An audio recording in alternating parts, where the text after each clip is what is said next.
আল্লাহ নবীর সাহাবী জাবের বিন আব্দুল্লাহ বাড়ি চলে গেলেন। বিবিকে ডেকে ডেকে বলতে লেগেছে এই ব্যাপার, খুব দ্রুত বকরি ছাগলটাকে জবাই করে দিয়েছে।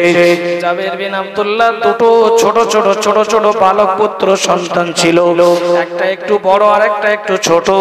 লক্ষ্য করে দেখেছে আব্বাজান ছাগল জবাই করেছে, বকরি জবাই করেছে। ও ভাইজান, বকরি ছাগলের গোশতগুলো ছোট ছোট করে পিস করা হয়েছে, আর ওই 2.5 কেজি জবের আটায় খামির তৈরি করা হলো। এমন সময় দেখা গেল আল্লাহ নবী দুপুরের একটু আগে নবীজি সাহাবীদের ডেকে ডেকে বললেন, এ আমার সাহাবীরা আপনারা চলুন, জাবের বিন আব্দুল্লাহর বাড়িতে দাওয়াত। নবীজি সাহাবীদের সঙ্গে করে নিয়ে জাবের বিন আব্দুল্লাহর বাড়িতে হাজির হয়ে গেছে।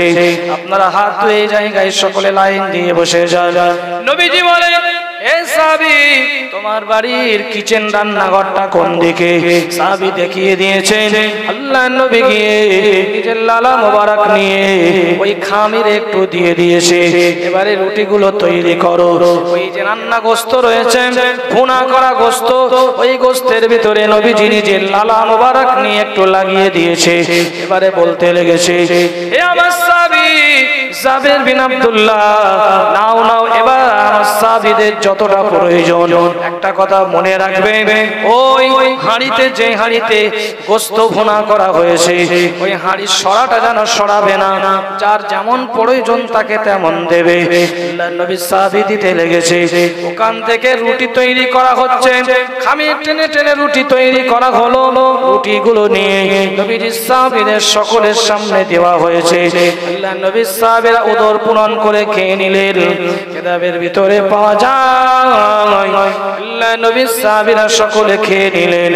নবীজি বলেন, সর্বশেষে নবীজি খাবেন।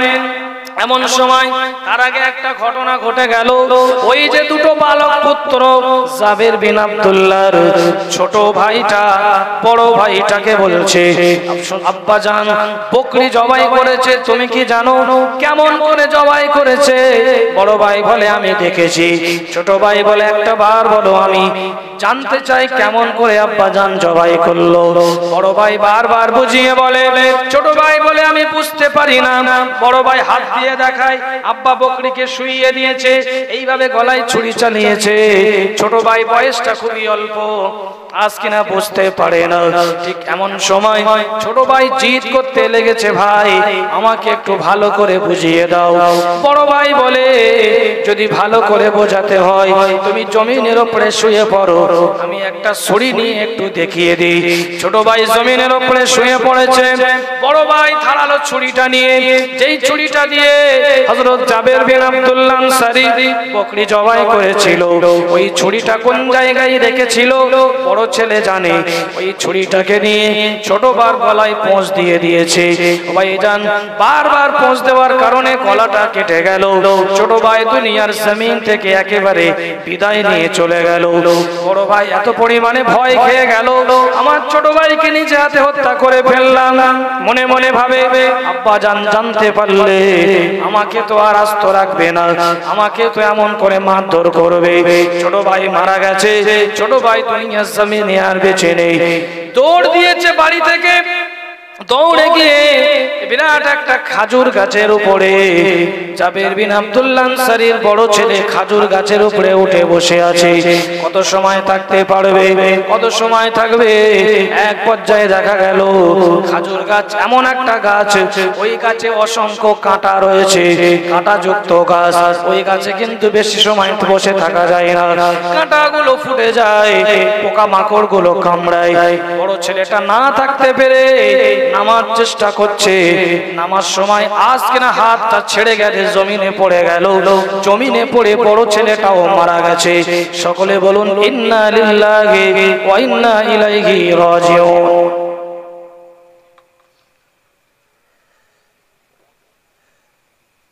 আমার ভাইজানেরা, আল্লাহর নবী মেহমান জাবের বিন আব্দুল্লাহর বাড়িতে দুটো ছেলে দুটোই মারা গেছে।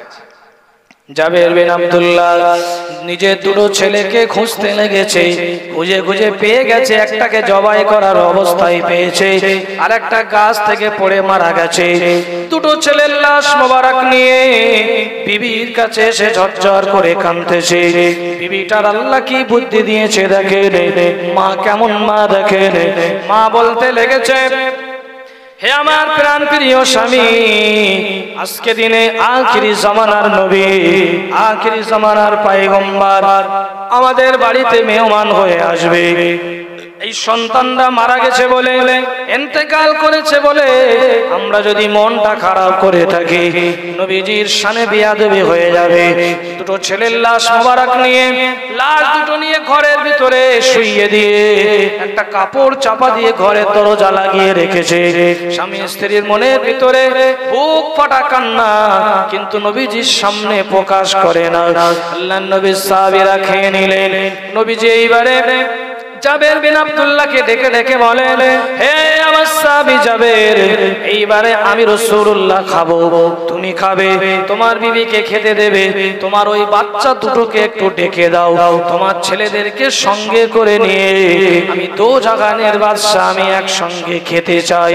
জাবের বিন আব্দুল্লাহ চুপ করে রয়েছে। রাসূলুল্লাহ গে ইয়া হাবিবাল্লাহ, হুজুর আপনি হলেন আখিরি জামানার নবী, দো জাহানের বাদশা, হুজুর আপনি আমার বাড়ি মেহমান, আপনি খেয়ে নিন। ছোট ছোট ছেলে তারা এসে বেয়াদবি করবে, আপনার সামনে দুষ্টুমি করবে, হুজুর আপনি খেয়ে নেন। আল্লাহর নবী বলে, না, আমি রাসূলুল্লাহ তোমার বাড়ির মেহমান, একসঙ্গে এক জায়গায় বসে আমি আর তুমি তোমার দুটো ছেলে একসঙ্গে খাবো। জাবির বিন আব্দুল্লাহ বলে, সমস্যায় পড়ে গেছি, নবীজি বারবার বলছেন সন্তানদের ডেকে আনো। এক পর্যায়ে জাবির বিন আব্দুল্লাহ ডুকরে কেঁদে ফেলেছে। ও ভাইজানেরা, আম্মা জানেরা, আল্লাহ নবী বলে, কি ব্যাপার, এত সময় তুমি খুশি ছিলে, হঠাৎ করে কেন কেঁদে ফেললে? হযরতে জাবের বিন আব্দুল্লাহ বলে, ইয়া রাসূলুল্লাহ হাবিবাল্লাহ, হুজুর এই ব্যাপার আমার বাড়িতে ঘটেছে, আমি বুঝতে পেরে গেছি, আব্বা জান বুঝতে পেরেছে। বলে, আমার বড় ছেলে বকরি জবাই করছিলাম দাঁড়িয়েছিল, ছোট ছেলেকে বোঝানোর জন্য জবাই করে দিয়েছে, ভয় পেয়ে খাজুর গাছের উপরে উঠেছিল, সেখান থেকে পড়ে মারা গেছে। আমার দুটো ছেলে পৃথিবীর জমিনে আর কেউ বেঁচে নেই। নবীজি বলেন, হে সাহাবী জাবের বিন আব্দুল্লাহ, তোমার সন্তান দেওয়ার লাশগুলো কোন জায়গায় রয়েছে? জাবের বিন আব্দুল্লাহ দরজা খুলে কাপড়টা আলগা করে নবীজিকে নিয়ে দেখালেন। আল্লাহ নবী সঙ্গে সঙ্গে আল্লাহর কাছে দোয়া করলেন, ও রব্বুল আলামিন, আল্লাহ পাক, আপনি হলেন কাদিরে মুখলাক, আপনি হলেন সব শক্তিমান। আল্লাহ পাক রব্বুল আলামিন কোরআনুল কারীমের ভিতরে বলেছেন, আল্লাহ পাক ইচ্ছা করলে মৃতকে জীবিত করতে পারে, আবার জীবিতকে মৃত করতে পারে। আল্লাহ পাক আমার সাহাবী জাবের বিন আব্দুল্লাহ এত মহব্বত আমাকে করে, খান্দকের হাত ঘুরতে ঘুরতে আমি নবীজি আমাকে দাওয়াত করে বাড়িতে নিয়ে এসেছে। আমি নবীজি বাড়িতে এসেছি দাওয়াত খেতে, মেহমান হিসেবে এসেছি, কিন্তু দুটো সন্তান মারা গিয়েছে। আমি রাসূলুল্লাহ আপনার কাছে দোয়া করি, আল্লাহ পাক মেহেরবানি করে আমার জাবের বিন আব্দুল্লাহ দুটো সন্তানকে আপনি জীবিত করে দিন। নবীজি দোয়া করা শেষ হওয়ার আগে সঙ্গে সঙ্গে আল্লাহ পাকের পক্ষ থেকে রূহ দুটো ফেরত দেওয়া হয়েছে।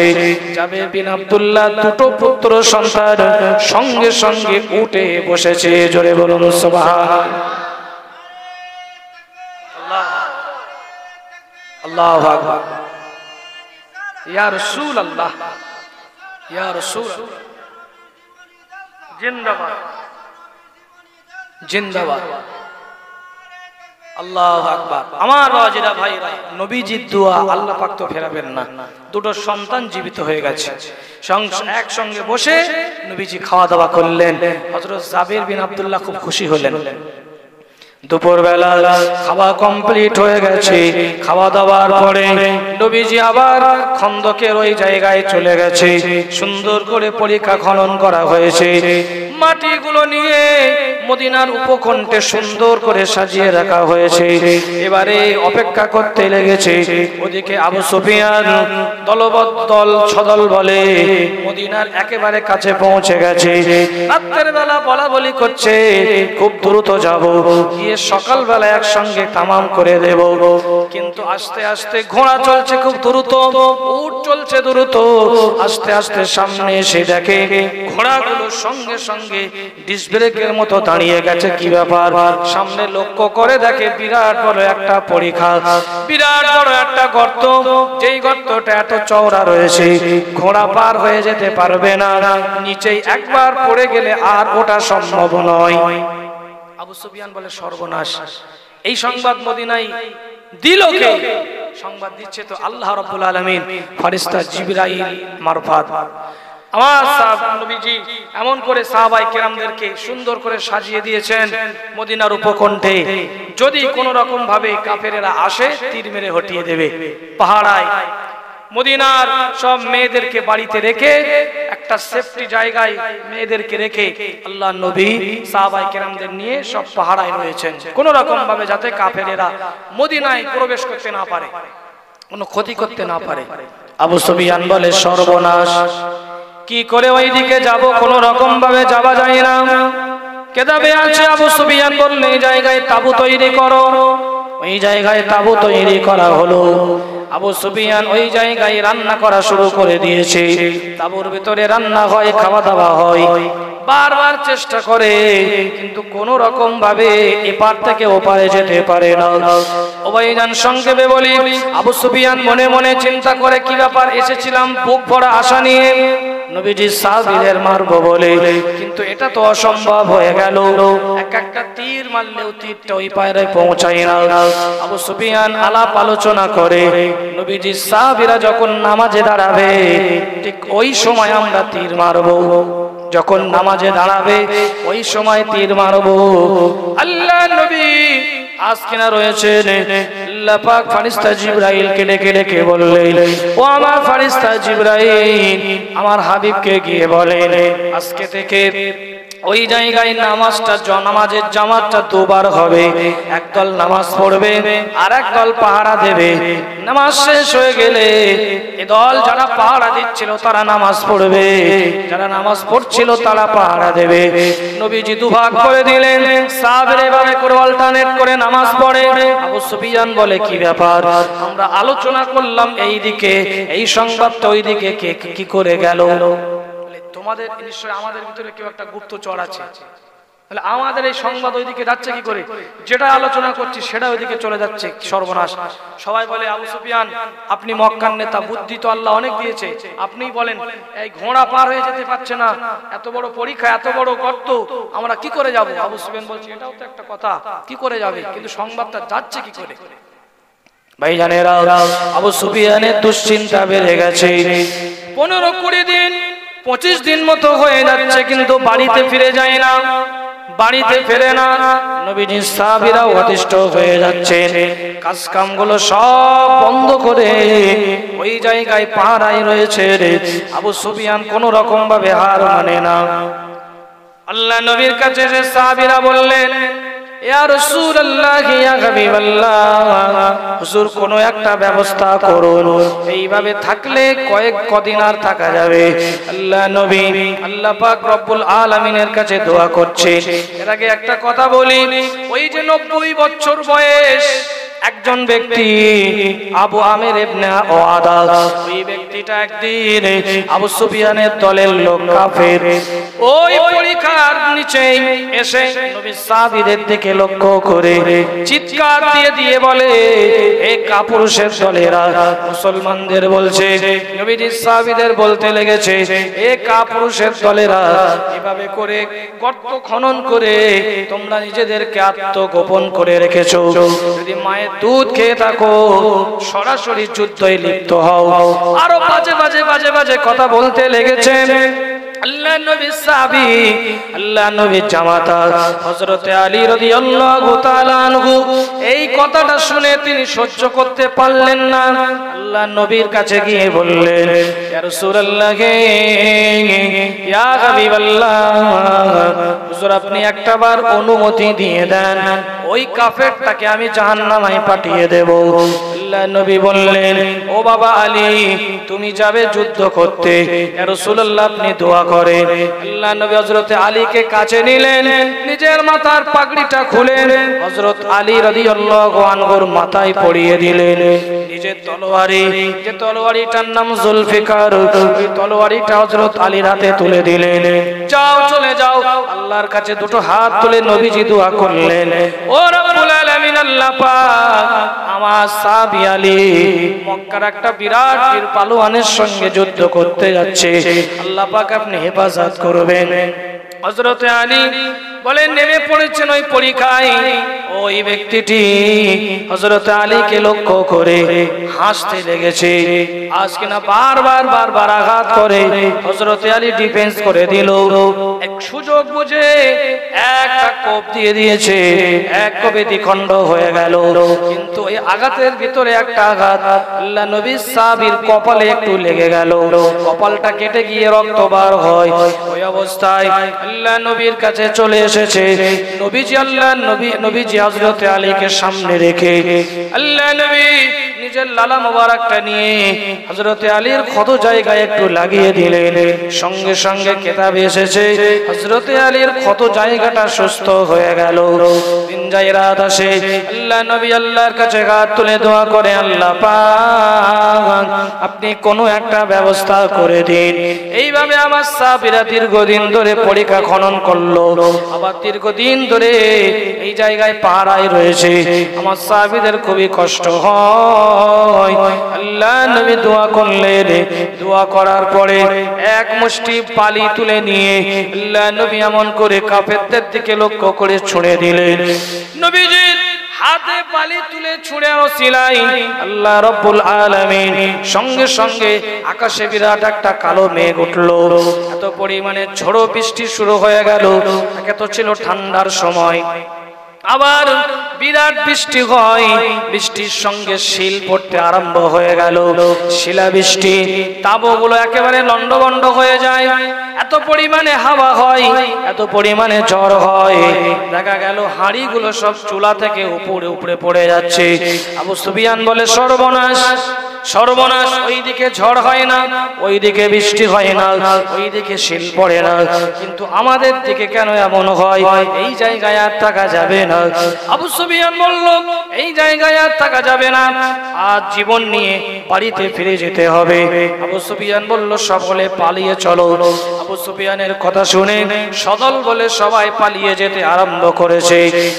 আজ কিনা প্রায় 30 দিনের মতো এই জায়গায় তারা ছিল। সর্বশেষে আল্লাহ পাকের গজব তাদের উপরে যখন চলে এলো, ওই জায়গা পরিত্যাগ করে তারা চলে গেল। আল্লাহর নবী সাহাবায়ে কেরামদের ডেকে ডেকে বললেন, ও আমার সাহাবীরা শুনে রেখে দেন, আল্লাহ পাক রব্বুল আলামিন সুন্দর একটা ব্যবস্থা করে দিয়েছে।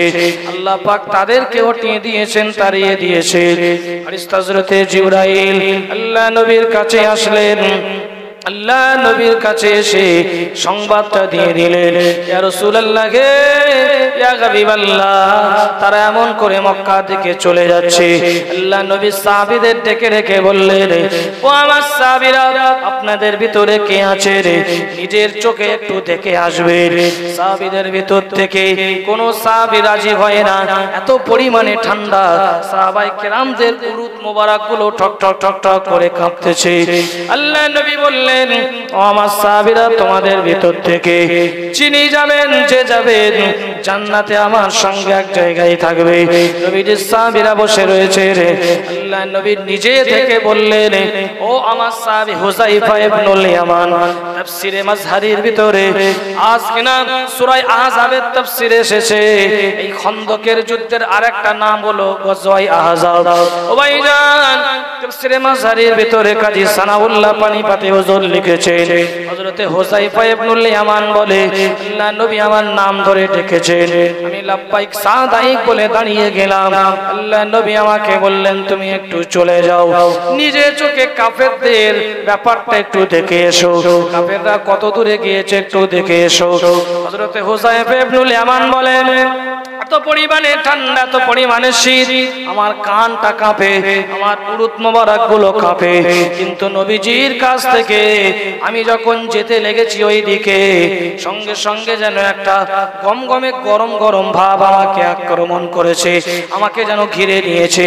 কোনো কষ্ট আমার হয় না, আমি হেঁটে হেঁটে চলে গেলাম। আজ কিনা গিয়ে নিজের চোখে দেখে আসলাম আবু সুফিয়ান তাবুগুলো সব রেখে, হাঁড়িগুলো রেখে দিয়ে, ঘোড়াগুলো নিয়ে, উটগুলো নিয়ে নিজেদের জীবনগুলো বাঁচানোর জন্য মক্কার দিকে পালিয়েছে।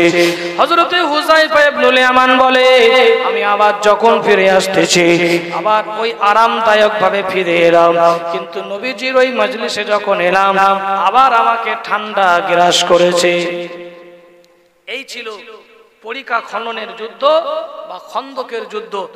ইতিহাসের পাতায় এটা হাতাহাতি কোনো যুদ্ধ করতে হয়নি, শুধুমাত্র হযরতে আলী রাদিয়াল্লাহু তাআলা আনহু তিনি একটু কষ্ট পেয়েছিলেন, তানার ক্ষত হয়েছিল, তাছাড়া কোনো সাহাবীরা এইভাবে কষ্ট পায়নি।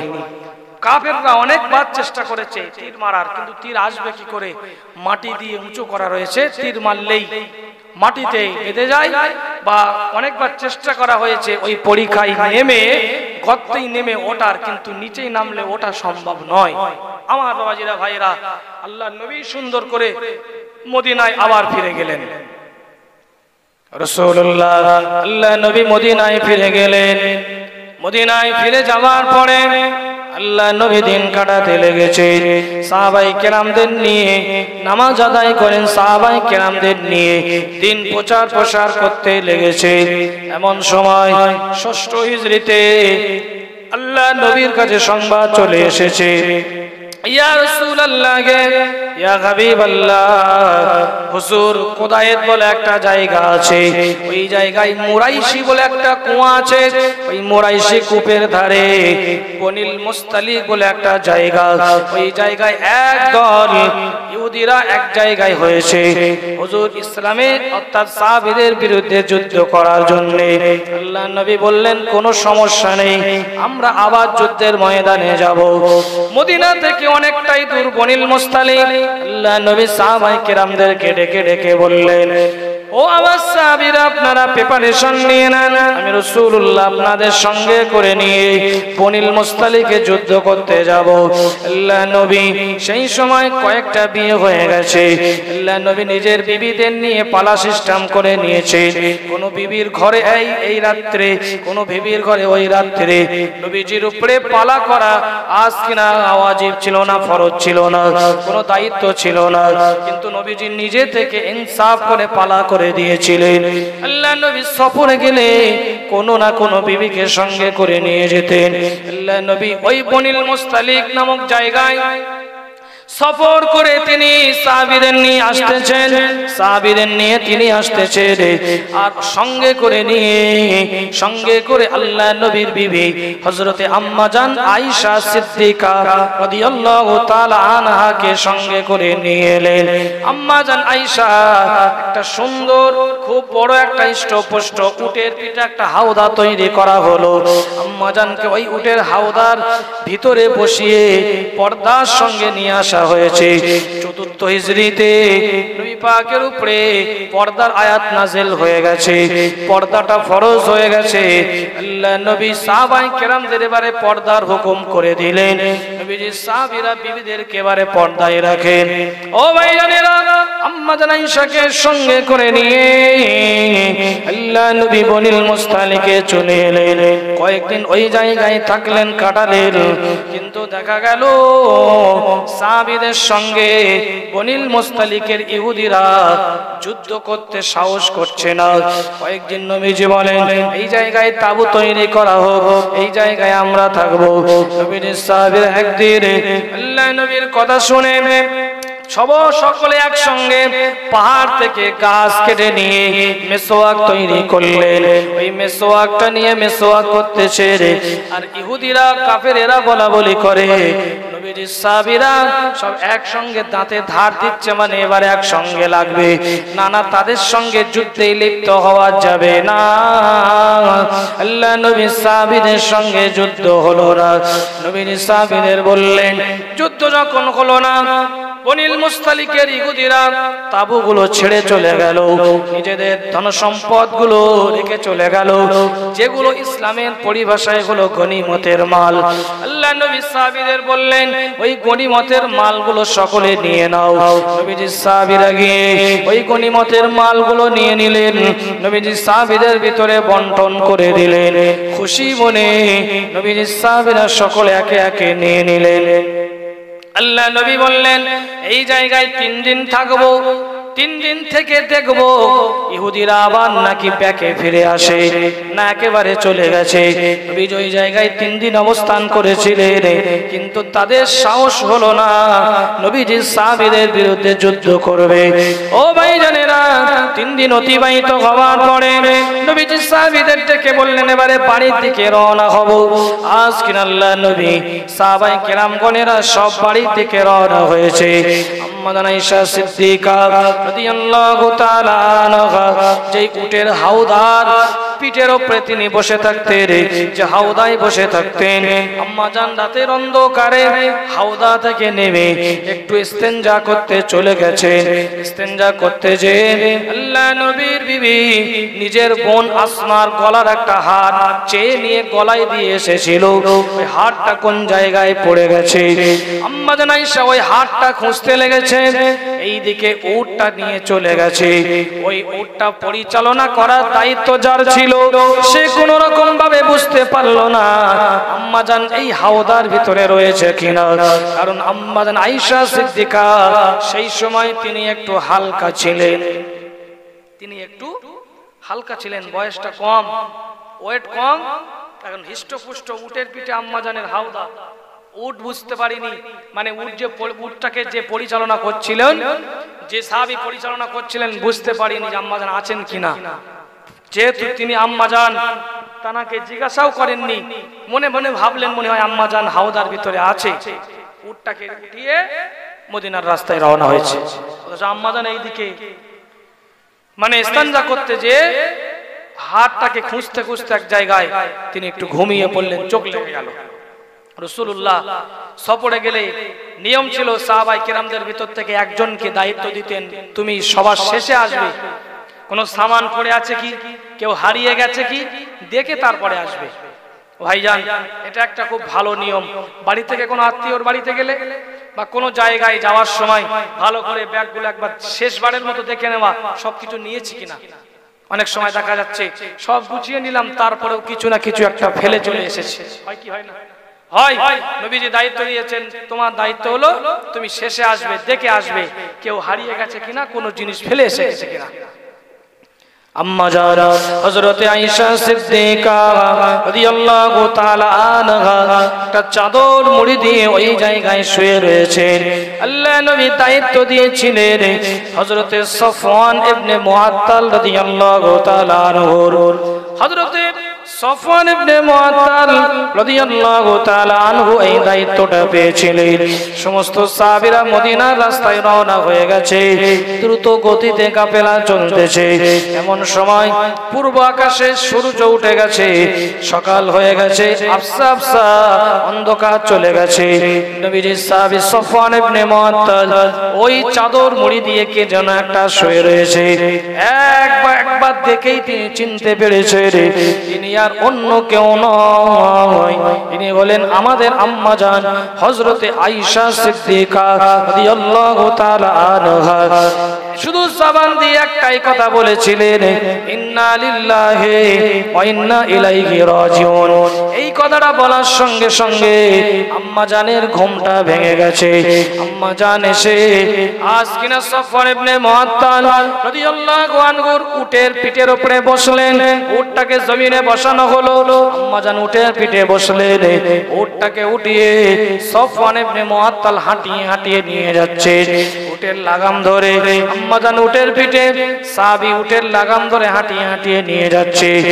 কিছু দূর যাওয়ার পরে দুপুরবেলা আল্লাহর নবী এক জায়গায় সাহাবীদের ডেকে ডেকে বললেন, এই জায়গায় একটা তাঁবু তৈরি করতে হবে, এই জায়গায় আমরা কিছু সময় একটু বিশ্রাম করব, দুপুরের নামাজটা আদায় করব, দুপুরের খাবারটা একটু খেয়ে নেব। ওই জানেরা ওই জায়গায় উটের খাওয়া খুলে দেখে আম্মা জান উটের খাওয়ার ভিতরে নেই। কিছু সময় পরে দেখা গেল উটের পিঠে দূর থেকে কে যেন বসে আসতেছে। সফওয়ান ইবনে মুআত্তাল হাঁটিয়ে হাঁটিয়ে আনতেছে, কাছে চলে এসেছে। ওই সাহাবীদের ভিতরে কয়েকজন মুনাফিক ছিল, তারা এমন করে বাজে বাজে কথা বলতে লেগেছে। আল্লাহ নবীর কাছে পৌঁছে গেছে, রাসূলুল্লাহর সামনে গিয়ে আম্মা জান আয়েশা উটের পিঠ থেকে নেমে হাওদার ভিতরে চলে গেল। মুনাফিকরা বলতে লেগেছে, আল্লাহ নবীর বিবি আয়েশার সঙ্গে ওই সফওয়ান ইবনে মুআত্তালের একটা বাজে সম্পর্ক রয়েছে। সকলে চিৎকার করে একবার বলেন নাউযুবিল্লাহ। আমাদের আম্মা জান, যিনি হযরত আবু বকর সিদ্দিক হুজুরের নিজের কন্যা, রাসূলুল্লাহর বিবি, জানার বিয়ে হয়েছিল আল্লাহ পাকের পক্ষ থেকে নির্দিষ্টভাবে, সেই আম্মা জানের বিরুদ্ধে আর রাসূলুল্লাহ সাহাবী, জান্নাতি সাহাবী, তানার নামে কেমন বাজে একটা কথা মুনাফিকরা বলে বলে বেড়াচ্ছে। আম্মা জান আয়েশার কাছে কোনো খবর নেই, আম্মা জান জানেন না। ভাইজানের আব্বা জানেরা কিতাবের ভিতরে পাওয়া যায়, ওখান থেকে কাফেলা চলতেছে, চলতে চলতে মদিনায় পৌঁছে গেছে। সব মদিনার ওই মুনাফিকেরা ওই কথা সব বাজারে বাজারে বাজারে বাজারে গিয়ে বলে, আল্লাহ নবীর বিবি আয়েশার সঙ্গে সফওয়ান ইবনে মুআত্তালের একটা খারাপ সম্পর্ক রয়েছে। মুনাফিকেরা এই কথাটাকে নিয়ে মদিনার সব জায়গায় রটিয়ে দিয়েছে। তার ভিতরে কয়েকজন মুসলমানও শরীক হয়ে গিয়েছে ভুলবশত। ভাইজান আব্বা জানেরা, নবীজির কানে সংবাদ চলে গেছে, ইয়া রাসূলুল্লাহ হাবিবাল্লাহ, হুজুর আপনার বিবি আয়েশার নামে এমন এমন কথা মুনাফিকেরা বলে বলে বেড়ায়। আল্লাহ নবী আজকে না চিন্তিত হয়ে পড়লেন, নবীজি চিন্তিত হয়ে পড়লেন। আল্লাহ নবী আম্মা জান আয়েশাকে এমন করে খুবই বিশ্বাস করতেন, নিজের মনে বিশ্বাস হলো না, তারপরে মনে মনে যেন একটা কেমন একটা হয়। সবাই বলা বলি করে, নবীজির ভালো লাগে না। আল্লাহ নবী আলীকে ডেকে ডেকে বললেন, ও বাবা আলী, তুমি কি শুনেছো মদিনার মুনাফিকেরা এমন কথা বলে, এই ব্যাপারে তোমার মতামত কি? আল্লাহ নবী সাহাবী হযরত আলী বলে দিয়েছিলেন, ইয়া রাসূলুল্লাহ গে, ইয়া হাবিবাল্লাহ, হুজুর এই কথা আমার বিশ্বাস হয় না। আম্মা জানের চরিত্র ফুলের মতো পবিত্র। আল্লাহ নবী নিজের বিবিদেরকেও জিজ্ঞাসা করেছিলেন। আম্মা জান আসমাকে জিজ্ঞাসা করলেন, আম্মা জান উম্মে সালমাকে জিজ্ঞাসা করলেন, আম্মা জান সওদাকে জিজ্ঞাসা করলেন, আরো অন্যান্য আম্মা জানদেরকে জিজ্ঞাসা করলেন। কিতাবের ভিতরে পাওয়া যায় আম্মা জান হযরতে উম্মে সালমা রাদিয়াল্লাহু তাআলা আনহা, আল্লাহ নবী জিজ্ঞাসা করলেন, ও আমার বিবি উম্মে সালমা, আয়েশার ব্যাপারে মদিনায় এই কথা চলে, তোমার মতটা একবার তুমি বলো। ভাইজান, একই স্বামীর দুই বিবি, কিন্তু নবী পাকের বিবিরা কেমন ছিলেন দেখেন, অন্তরের ভিতরে কোনো হিংসা ছিল না, অন্তরের ভিতরে কোনো বিদ্বেষ ছিল না। বাবা আম্মা জান উম্মে সালমা আম্মা জান আয়েশার নামে বলতে লেগেছে, ইয়া রাসূলুল্লাহ গে, ইয়া হাবিবাল্লাহ, আয়েশাকে আমি যেভাবে চিনি, আয়েশা কোনোদিন কাজ করতে পারে না, আয়েশার চরিত্র ফুলের মতো পবিত্র। ইয়া রাসূলুল্লাহ হাবিবাল্লাহ, মদিনার মুনাফিকরা এই চক্রান্ত করেছে, হুজুর আপনি বিশ্বাস করবেন না। কিন্তু নবী পাক এমন করে কোন সিদ্ধান্তে তিনি নিজে থেকে পৌঁছালেন না। আল্লাহ নবী আম্মা জানের সঙ্গে ভালো করে কথা বলেন না, বাড়িতে এলে ভালো করে আলাপ করেন না। আম্মা জান আয়েশা বলে, দেখতে দেখতে প্রায় 1 মাস হয়ে যাচ্ছে নবীজি বাড়িতে এলে অন্যান্য সময়ে আমি আয়েশা আমার সঙ্গে ভালো করে কথা বলে, আমার সঙ্গে খোশ গল্প করে, আমার সঙ্গে কথা বলে, কিন্তু নবীজি আমার বাড়িতে এসে মনটা খারাপ করে থাকে, খাবার দিলে খেয়ে নাই, আবার মসজিদে নববীতে চলে যায়। আমি আয়েশা ঠিক সেই সময় হঠাৎ করে আমার একটু জ্বর এলো, আমি নবীজিকে ডেকে বললাম, ইয়া রাসূলুল্লাহ ইয়া হাবিবাল্লাহ, হুজুর আপনি একটু অনুমতি দিলে আমি একটু বাপের বাড়িতে যাব। নবীজি সঙ্গে সঙ্গে অনুমতি দিয়ে দিলেন। আম্মা জান বলেন, অন্যান্য সময় নবীজির কাছে আমি যখন অনুমতি চাইতাম, হুজুর আমি বাপের বাড়িতে যাব, আল্লাহর নবী মানা করতেন, আজকে নয় অন্য দিনে যাবে। আয়েশা আমি তোমাকে মহব্বত করি, আমি তোমাকে ভালোবাসি, তোমাকে না দেখলে আমার মনটা ঠিক ভালো লাগে না, তুমি আজকে নয় অন্য দিনে যাবে। আম্মা জান আয়েশা বলে, এইবারে আমি শুধু একবার জামান থেকে বলেছি, হুজুর আমি একটু বাপের বাড়িতে যাব। আল্লাহর নবী সঙ্গে সঙ্গে অনুমতি দিয়ে দিলেন। ব্যাপার বুঝতে পারলাম না, আমি বাপের বাড়িতে চলে এসেছি, আব্বাজান আবু বকর সিদ্দিকের বাড়িতে চলে এসেছি। দিন যায় রাত আসে, রাত যায় দিন আসে, এখনো এই সংবাদটি আম্মাজানের কানে গেল না। মদিনার সবাই কিন্তু এই কথা বলা বলি করে, রাসূলুল্লাহ হযরত আবু বকর হুজুরের বাড়িতে আসেন না। আল্লাহর নবী সাহাবীরা আজ কিনা খুব চিন্তায় পড়ে গেছে, এই ব্যাপারটা সমাধান না হওয়া পর্যন্ত নবীজির মন ভালো হবে না। নবীর সাহাবীরা এক এক করে বলা বলি করে, সকলে এসে, অনেকে সবার তো সাহস নেই, নবীর সাহাবীরা এসে সান্ত্বনা দেয়, কিন্তু এই জায়গায় কাছের মানুষ হযরত আবু বকর সিদ্দিক কিছুই বলতে পারছেন না। কারণ হলো কথাটা রটেছে নিজের মেয়ে আয়েশার নামে, সেই জন্য এত কাছের মানুষ হওয়ার পরেও নবীজির কাছে গিয়ে আয়েশার নামে কোনো কথা বলতে পারছে না। অন্যান্য সাহাবীরা গিয়ে বলছে, আল্লাহর নবী সাহাবী আবু বকর সিদ্দিকের মনটা খারাপ। আম্মা জান আয়েশার জ্বর হতে হতে হঠাৎ করে পেটটা খারাপ হয়েছে। রাত্রে বেলা একজন ভদ্র মহিলাকে সঙ্গে করে নিয়ে ওই ঘরের ভিতরে শুয়েছিল, তাকে সঙ্গে করে নিয়ে ইস্তেঞ্জা করতে যাচ্ছে। ইস্তেঞ্জায় গিয়েছে, ফিরে আসার সময় আম্মা জানের শরীরটা খুবই দুর্বল ছিল, দুর্বল হওয়ার কারণে আম্মা জান একটু পা পিছলে পড়ে গিয়েছে, পড়তে দেয়নি, ধরে ফেলেছে। সঙ্গে সঙ্গে ওই মহিলাটি নিজের ছেলের নামে বাজে বাজে কথা বলতে লেগেছে। এমন সময় দেখা গেল আম্মা জান বলে, তুমি মা হয়ে নিজের বেটার নামে কেন এত বাজে বাজে কথা বলো? ও ভাইরা শুনে রেখে দেন, ঠিক সেই সময় ওই ভদ্র মহিলাটি আম্মা জানকে রেখে রেখে বলেছিলেন, আম্মা জান আপনি জানেন না আপনার নামে মদিনার মুনাফিকেরা কি বলে বেড়াচ্ছে? আম্মা জান বলে, কি? ঠিক সেই সময় ওই মহিলাটি ব্যাপারটা খুলে বলেছে, আপনার সঙ্গে ওই বনিল মুস্তালিক থেকে ফেরার সময় সফওয়ান ইবনে মুআত্তালের উটে আপনি এসেছিলেন, ওই জন্য আপনার সঙ্গে নাকি ওই সাহাবীর বাজে সম্পর্ক রয়েছে। এই জন্য মদিনার সাহাবীরা সব মদিনার মুনাফিকেরা বলে বলে বেড়ায়। কয়েকজন সাহাবী বলে, তার ভিতরে আমার ছেলেটাও রয়েছে, আমার ছেলেটা ধ্বংস হয়ে যায়। আল্লাহর নবীর বিবি আমাদের আম্মা জান এই কথা শোনার পরে মনটা খারাপ হয়ে গেল, টুকরে কেঁদে ফেললেন। এই জন্য নবীজি আমার সঙ্গে ভালো করে কথা বলে না। এবারে নিজের মন নিজেকে আর ধরে রাখতে পারলেন না। নবীজি আমাকে এত ভালোবাসে, নবীজি আমাকে এত মহব্বত করেন, তারপরেও নবীজি আমাকে অবিশ্বাস করেছেন। জোর করে কাঁদতেছে। কাঁদতে কাঁদতে আম্মা জান আয়েশা ঘরের ভিতরে গিয়ে শুয়ে পড়লেন। ঘরের ভিতরে গিয়ে টুকরে টুকরে কাঁদতে কাঁদতে মুনাফিকরা কিভাবে আল্লাহর নবী কিভাবে করে বলেছেন দেখেন। আম্মা জান আয়েশা ঘরের ভিতরে গিয়ে ঝরঝর ঝরঝর করে কাঁদতে লেগেছে। আরে নবীজি এই জন্য আমার সঙ্গে কথা বলে না, আমার সঙ্গে দেখা করে না। আমি আয়েশা অসুস্থ হলে সব সময় নবীজি আমার কাছে খবর নিতেন, কিন্তু আমি জ্বর অবস্থায় বাপের বাড়িতে এসেছি, নবীজি একবারও আমাকে খবর নেয়নি।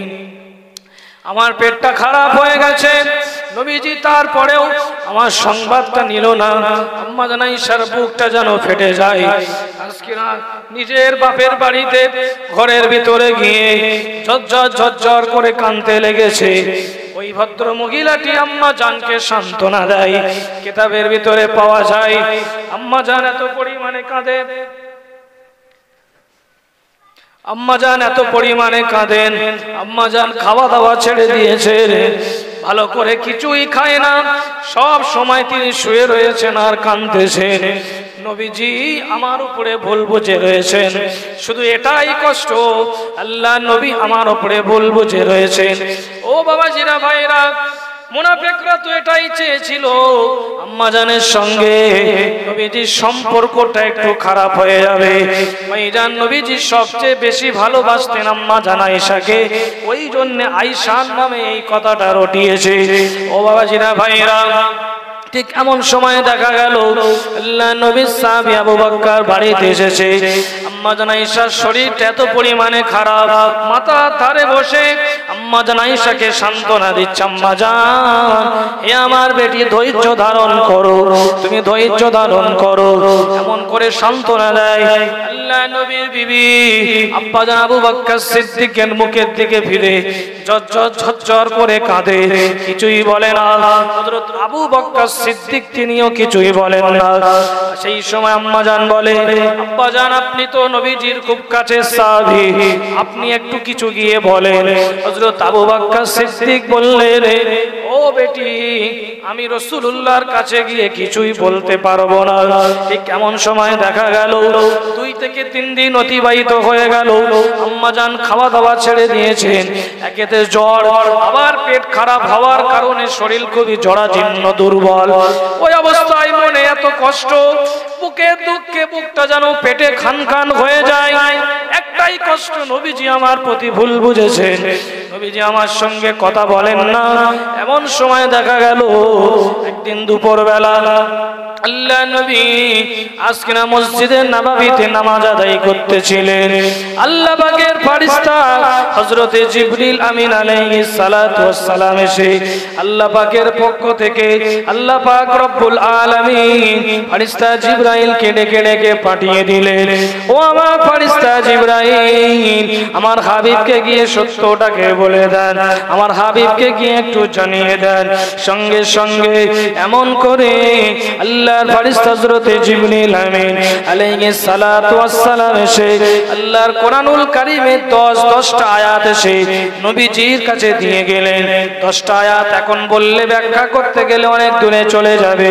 তার মূল একটা কথা ছিল, এটা হলো একটা এমন করে অপবাদ, ইন্নাল্লাযীনা জাউ বিল-ইফকি উসবাতুম মিনকুম লা তাহসাবুহু শাররান লাকুম ওয়া খায়রুল লাকুম। সর্বশেষে আছে ওয়াকালু হাযা ইফকুম মুবিন। ভাইজান, আব্বা জানেরা, ইফকুম মুবিন মানে হলো, মুবিন মানে প্রকাশ্য, ইফকুন মানে হলো একটা দোষ, প্রকাশ্য একটা দোষ, মিথ্যা অপবাদ দেওয়া হয়েছে, যেটাকে আমরা অপবাদ বলি, এটা একটা প্রকাশ্য অপবাদ। আল্লাহর নবী সাহাবী হযরতে আবু বকর বলে, সচরাচর আল্লাহ নবী জোহরের নামাজ আদায় করে কারোর বাড়িতে তিনি যেতেন না। মসজিদে নববীতে আল্লাহ নবী জোহরের নামাজ আদায় করলেন, মাথায় একটা কাপড় দিয়ে আল্লাহ নবী আবু বকর সিদ্দিকের বাড়ির থেকে আসতেছে। আবু বকর সিদ্দিক আল্লাহ নবীকে দেখে নিজের মেয়েকে বলে, ও মা আয়েশা, মনে হয় তোমার জন্য একটা খুশির সংবাদ আছে। স্বাভাবিক নবীজি দুপুরবেলা কারুর বাড়িতে যায় না, মসজিদে নববীতে নামাজ আদায় করে আমার বাড়িতে আসছে, মানে তোমার জন্য মনে হয় কোনো একটা খুশির সংবাদ রয়েছে। আল্লাহ নবী এসে প্রবেশের অনুমতি চাইলেন, অনুমতি দেওয়া হলো। ঘরের ভিতরে প্রবেশ করে আল্লাহ নবী আসেন, ওই জায়গায় বসলেন। আল্লাহ নবী আম্মাজানের পাশে বসলেন। এমন সময় দেখা গেল আম্মাজান চুপ করে রয়েছেন, কোনো কথা বলেন না, অসুস্থ। ঠিক এমন সময় আল্লাহ নবী একটা কথাই বলেছিলেন, ও বিবি আয়েশা, যদি শয়তানের ধোঁকায় পড়ে তুমি যদি কোনো অন্যায় কাজ করে ফেলো, আল্লাহর কাছে তওবা করো। আম্মাজান আয়েশা শুধু একটা কথা বলেছিলেন, ফাসবরুন জামিল আল্লাহুল মুস্তাআন আলা মা তাসিফুন। হযরত নবী ইউসুফ আলাইহিস সালামের ভাইয়েরা নবী ইউসুফকে নিয়ে আব্বাজান নবী ইয়াকুবের কাছ থেকে নিয়ে নবী ইউসুফকে কুয়ায় ফেলে দিয়েছিল, আর এসে একটা ছাগল জবাই করে জুব্বাই নবী ইউসুফের গায়ে যে জামাটা ছিল ওই জামাটায় রক্ত লাগিয়ে এসে আব্বাজানের কাছে দিয়ে বলেছিল বাঘে খেয়ে নিয়েছে। আব্বাজান বুঝতে পেরেছিল এটা হলো ছাগলের রক্ত, এটা আমার ইউসুফের খুন নয়। ওই জায়গায় 12 নম্বর পাড়ায় রয়েছে, 12 নম্বর পাড়া 16 নম্বর পৃষ্ঠায় সূরা ইউসুফে আছে। সেই সময় হযরতে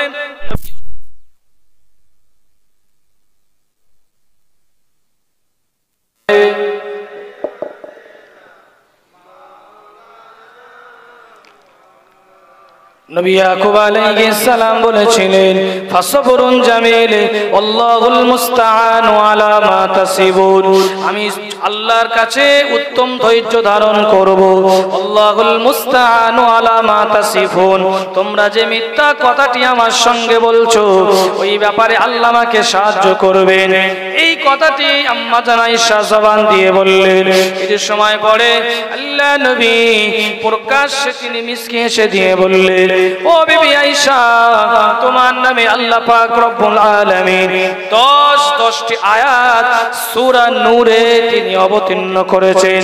সূরা নূরের 10টি আয়াত অবতীর্ণ হয়ে গেল। আল্লাহ নবীর বিবি আমাদের আম্মা জান আয়েশা বলেন, আমি মনে মনে ভেবেছিলাম আল্লাহ পাক রব্বুল আলামিন মনে হয় আমি আয়েশা আমার নামে একটা কি দুটো শব্দ নাজিল করে আমার সতীত্বর ব্যাপারে বলে দেবেন, কিন্তু আমি আয়েশা কোনোদিন এটা ভাবিনি আল্লাহ পাক আমার নামে 10টা আয়াত অবতীর্ণ করবেন। আমি এমন একটা নারী, আমি এমন একটা মেয়ে, আমার সতীত্বের জন্য আল্লাহ পাক 10টা আয়াত নাজিল করলেন। ও ভাইজানেরা, ও আম্মা জানেরা, বোনেরা, আল্লাহর নবীর অনেক বিবি ছিলেন। বিবিদের ভিতরে আম্মা জান আয়েশার কয়েকটা এমন করে প্রাধান্য রয়েছে। তার ভিতরে 1 নম্বর হলো আম্মা জান আয়েশা আল্লাহর নবী অন্য বিবির শরীরে স্পর্শ করে থাকলে, পুরুতে মাথা দিয়ে শুয়ে থাকলে, শরীরের সঙ্গে শরীর লেগে থাকলে ফেরেশতা জিবরিল আমিন ওহী নিয়ে এসে দাঁড়িয়ে থাকতেন। কখন আল্লাহর নবী বিবির শরীর থেকে জুদা হবে, তারপরে কোরআনুল কারীমের আয়াতটা নাজিল হবে। কিন্তু আল্লাহ নবী আম্মা জান আয়েশার শরীরের সঙ্গে স্পর্শ থাকলেও ওই অবস্থায় ফেরেশতা জিবরাইল এসে আল্লাহ পাকের কোরআনুল কারীমের ওহীটা দিয়ে যেতেন। বলুন সুবহানাল্লাহ।